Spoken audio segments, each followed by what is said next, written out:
నమస్తే welcome to టీ10 2014 నుంచే ప్రధాని నరేంద్ర మోదీ దృష్టి సబర్మతి ఆశ్రమంపై పడిందనే విషయం తెలిసిందే. కానీ గుజరాత్ ముఖ్యమంత్రిగా గాంధీనగర్ లో మహాత్మా మందిర్ పేరిట గాంధీజీకి ప్రత్యామ్నాయ స్మారక చిహ్నాలను సృష్టించాలన్న ప్రయత్నము సబర్మతి నది ఒడ్డున ఉన్న కస్తూర్బా బాపుల నివాసమైన సబర్మతి ఆశ్రమం నుంచి ప్రజల దృష్టిని మరల్చాలనే మోదీ ప్రయత్నాలు పూర్తిగా విఫలమయ్యాయి. గుజరాత్ ను సందర్శించే దేశ విదేశాల అధినేతలను ఆయన మహాత్మా మందిరానికి బదులుగా బలవంతంగా సబర్మతి ఆశ్రమానికి తీసుకురావాల్సి వస్తోంది. కాబట్టి దాన్ని స్వాధీనం చేసుకుని దాని స్థానంలో తన కోసం ఒక స్మారక చిహ్నాన్ని నిర్మించుకోవాలనే ఎత్తుగడ. తమ హయాంలో తమ కోసం స్మారక సమాధులను నిర్మించుకున్న ఈజిప్టు ఫారో వలె స్టాచ్యూ ఆఫ్ యూనిటీ పేరిట ఆయన చేసినట్టుగా పైకి చూడటానికి అది సర్దార్ పటేల్ కు నివాళియే. కానీ నిజానికి దాని సృష్టికర్త నరేంద్ర దామోదర్ దాస్ మోదీ ఆత్మ న్యూనత భావనకు అది చిహ్నము. అహ్మదాబాద్ లోని కొచ్రాబ్ ఆశ్రమంలో తనతో పాటు నివసించాలని దళిత కుటుంబాలను బాపు ఆహ్వానించగా బాపుతో పాటు అతని సహచరులపై స్థానికులు నిషేధం విధించడంతో సబర్మతి ఆశ్రమం పురుడు పోసుకుంది.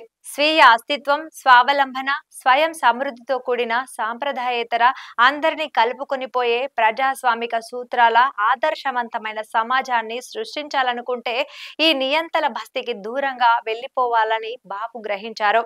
అనేక చోట్ల శోధనల తర్వాత సబర్మతి నది తీరానికి సమీపంలోని బీడు భూమిని బాపు ఎంచుకున్నారు. రాళ్లతో కూడిన ఆ ప్రదేశం శ్మశాన వాటిక, కారాగారానికి మధ్యలో ఉంది. ప్రభుత్వం పాలకులకు వ్యతిరేకంగా పోరాడే క్రమంలో పర్యావసనాలను ఎదుర్కోవటం లేదా గమ్యాన్ని చేరుకునే క్రమంలో మరణించడం తన లక్ష్యం కాబట్టి ఇది సత్యాగ్రహికి ఆదర్శవంతంగా నిలుస్తుందని బాపు అన్నారు. 120 ఎకరాలకు పైగా ఉన్న ఆశ్రమ భూమిని బాపు తన వ్యక్తిగత డబ్బుతో పాటు తాను స్వీకరించిన విరాళాలతో కొనుగోలు చేశారు. ఆశ్రమ యాజమాన్య హక్కులు బాపు అతని సోదరుడి కుమారుడి పేరిట నమోదయ్యాయి. తర్వాత అతను ఒక ట్రస్టును ఏర్పాటు చేశారు. భూమి యాజమాన్య హక్కులు ఆ ట్రస్టుకు బదిలీ అయ్యాయి. బాపు ఇక్కడ నిజమైన ప్రజాస్వామ్య సమాజాన్ని స్థాపించారు. తీసుకున్న ప్రతి నిర్ణయంపై 7 రోజుల వ్యవధిలో చర్చ జరిగేది. మెజారిటీ ఓట్ల ప్రకారం ఆమోదం పొందేది లేదా తిరస్కరణకు గురయ్యేది. అంతేకాదు ఆ నిర్ణయాలకు వ్యతిరేకంగా ఓటు వేసిన వారు కూడా సమాన గౌరవం పొందేవారు. అందరికీ ఒకటే వంటశాల, అందరితో కలిసి భోజనం చేయాలనే ఆలోచనను బాపు అమలు చేయడం అందుకు ఒక ఉదాహరణ. ఆశ్రమంలో అన్ని నిర్ణయాలు నిజమైన ప్రజాస్వామ్య పద్ధతుల్లో తీసుకున్నారు. నిజమైన భాగస్వామ్యంతో కూడిన ప్రజాస్వామ్య అభ్యాసకులుగా మారటానికి బాపు ప్రజలకు శిక్షణ ఇచ్చే మార్గం ఇది.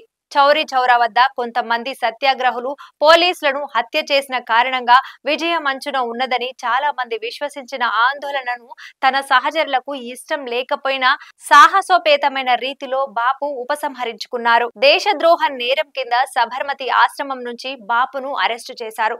దోషిగా నిర్ధారించి శిక్ష కూడా విధించారు. విడుదలైన తర్వాత మళ్లీ బాపు అక్కడికి వెళ్లారు. అక్కడే స్వదేశీ గ్రామ పరిశ్రమ నమూనా అభివృద్ధి జరిగింది.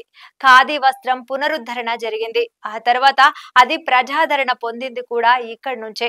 దక్షిణాఫ్రికా కొచ్రాబ్ ఆశ్రమాల తరువాత సబర్మతి ఆశ్రమంలోని నిరాడంబరమైన హృదయ కుంజులో గాంధీ కుటుంబం ఒక దశాబ్దానికి పైగా నివసించింది. 1930లో స్వాతంత్ర్య ఉద్యమాన్ని, సత్యాగ్రహాన్ని పునరుద్ధరించాలని బాపు నిర్ణయించుకున్నారు. అప్పటి వైస్రాయ్తో బాపు ఉత్తర ప్రత్యుత్తరాలు జరిపారు. నిషేధం రద్దు వంటి డిమాండ్లతో కూడిన చార్టర్ ను అతనికి బాపు పంపారు. అంతేకాదు వైస్రాయ్కు ఇచ్చే అధిక జీతం, అతని ఆడంబరమైన జీవన శైలిపై విమర్శలు గుప్పించారు. నిర్ణీత తేదీలోగా తన డిమాండ్లను నెరవేర్చకపోతే దేశవ్యాప్తంగా సహాయ నిరాకరణ ఉద్యమం చేపడతానని హెచ్చరిస్తూ వైస్రాయ్కి బాపు అల్టిమేటం ఇచ్చారు. బాపు డిమాండ్లను పట్టించుకోకూడదని వైస్రాయ్ నిర్ణయించుకున్నారు. ఆ తర్వాత జరిగిన చరిత్ర తెలిసిందే. 1930 ఏప్రిల్ 6న ఉదయం బాపు సముద్ర తీరంలో పిడికడు మట్టిని తీసుకొని ఉప్పు చట్టాన్ని ఉల్లంఘించారు. 1930 ప్రారంభంలో బ్రిటిష్ వలస ప్రభుత్వం ఉప్పు సత్యాగ్రహాన్ని కఠినంగా అణిచివేసిన తీరుకు నిరసనగా ఆశ్రమాన్ని బ్రిటిష్ వారికి అప్పగించాలని బాపు నిర్ణయించుకున్నారు. చాలాసేపు అనునయించి అలా చేయవద్దని బాపును అతని సహచరులు ఒప్పించగలిగారు. చివరగా ఆశ్రమాన్ని హరిజన సేవక్ సంఘ్కు అప్పగించాలని బాపు నిర్ణయించుకున్నారు. దళిత కుటుంబాలను స్థిరపరచడానికి, సమాజ సంక్షేమం కోసం ఒక సంస్థను సృష్టించడానికి ఆశ్రమాన్ని ఉపయోగించాలని సూచిస్తూ ఆయన అలా చేశారు.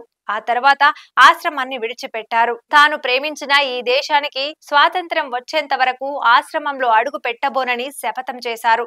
మధ్య భారతదేశంలోని విదర్భలో ఉన్న వార్ధా సమీపంలో సేవాగ్రామ్ ఆశ్రమాన్ని స్థాపించేంత వరకు కస్తూర్బా కూడా మరోసారి నిరాశ్రయులయ్యారు. కస్తూర్బా తన జీవితంలో చివరి రోజులను అక్కడే గడిపారు. ఇది సబర్మతి ఆశ్రమ చరిత్ర. అయితే బాపు నేతృత్వంలో ప్రారంభమైన స్వాతంత్ర్య ఉద్యమానికి చిహ్నంగా సబర్మతి ఆశ్రమానికి ఉన్న ప్రాముఖ్యం ఇది. అందుకే దాన్ని సహజమైన స్థితిలో సంరక్షించాలి. బాపు హత్య తర్వాత అనేక మార్పులు జరిగాయి. ఆశ్రమం అనేక చేతులు మారింది. ఒక సంస్థ నుంచి మరొక సంస్థకు బదిలీ అయింది. హరిజన సేవక్ సంఘ్, రాష్ట్రీయ గాంధీ స్మారక్ నిధి, సబర్మతి ఆశ్రమ పరిరక్షణ మెమోరియల్ ట్రస్ట్, ఇతర సంస్థలు ఆశ్రమ భూములకు సంరక్షకులుగా మారాయి.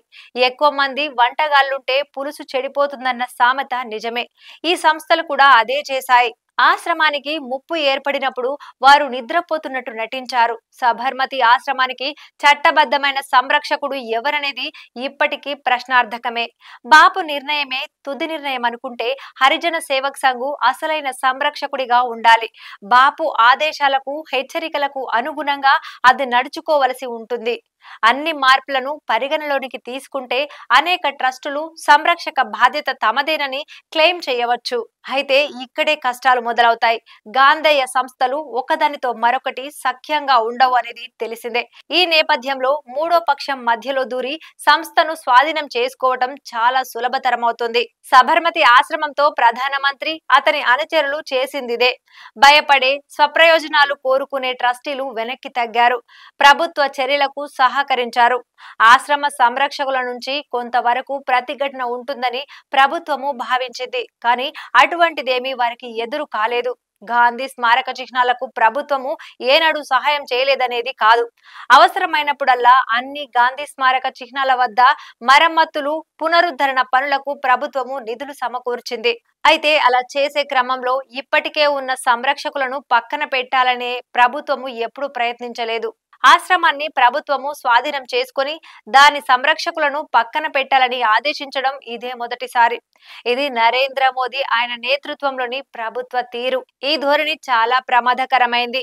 ఆశ్రమ స్వయం ప్రతిపత్తిని కాపాడే ప్రయత్నంలో నేను గుజరాత్ హైకోర్టును ఆశ్రయించాను. దురదృష్టవశాత్తు సబర్మతి ఆశ్రమం ప్రిజర్వేషన్ అండ్ మెమోరియల్ ట్రస్ట్ ధర్మకర్తలు ఆశ్రమం, దాని ఆస్తులను ప్రభుత్వం స్వాధీనం చేసుకోవటానికి తాము మద్దతు ఇస్తున్నామని కోర్టుకు తెలిపారు. అంతేకాదు కూల్చివేత, పునర్నిర్మాణ కార్యకలాపాలను నిర్వహించేందుకు కూడా అనుమతిస్తున్నట్టు అఫిడవిట్ సమర్పించారు. అయితే స్వప్రయోజనాల కోసం ఎస్ఏపిఎంటి, హరిజన ఆశ్రమ్ ట్రస్ట్ల సభ్యులు బాపు ఆశ్రమానికి ద్రోహం తలపెట్టారు. అంతేకాదు బాపు వారసత్వాన్ని కేంద్ర రాష్ట్ర ప్రభుత్వాలకు అమ్మేశారు. నా అభ్యర్థనను గుజరాత్ హైకోర్టు సులువుగా కొట్టేయడానికి ఇది మార్గం సుగమం చేసింది.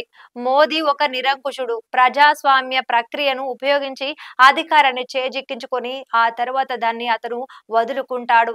తన నిరంకుశ పాలనా శైలిపై విధించిన ఆంక్షలను అతడు ద్వేషిస్తాడు. తన పదవీ కాలమంతా ప్రజాస్వామ్య విధానాలను తెలివిగా విధ్వంసం చేసి బలహీనపరిచాడు. అందుకే ఈ పరిస్థితుల్లో సబర్మతి ఆశ్రమం అవసరం. ఈ ఏడాది సెప్టెంబర్లో గాంధీ స్మృతి వద్ద ఏర్పాటు చేసిన ఫలకం ఫోటో సోషల్ మీడియాలో వైరల్ అయ్యింది. అందులో ఒక మూలన బాపు చిన్న ఫోటో ఫలకంపై ఆధిపత్యం చెలాయించేలా ప్రధానమంత్రి పెద్ద ఫోటో ఉంది. గాంధీ స్మృతి వద్ద ఉన్న వెయిటింగ్ రూమ్ గోడకు సావర్కర్ పెద్ద ఫోటోను తగిలించినట్టు నేను గతంలో చెప్పాను. దురదృష్టవశాత్తు మా కస్తూర్బా బాపుల వారసత్వాన్ని అణిచివేయడానికి ప్రభుత్వం చేస్తున్న తప్పుడు ప్రణాళికలకు కొంతమంది సహకరిస్తున్నారు. అహ్మదాబాద్ లో సబర్మతి ఆశ్రమాన్ని గాంధీ ఆశ్రమం అని పిలుస్తారు. భవిష్యత్తులో అది మోదీ ఆశ్రమంగా ప్రసిద్ధి చెందుతుంది. ఇది ఇవాల్టి న్యూస్. చూస్తూనే ఉండండి T10. ఈ న్యూస్ పై మీ కమెంట్ ను కూడా యాడ్ చేయండి.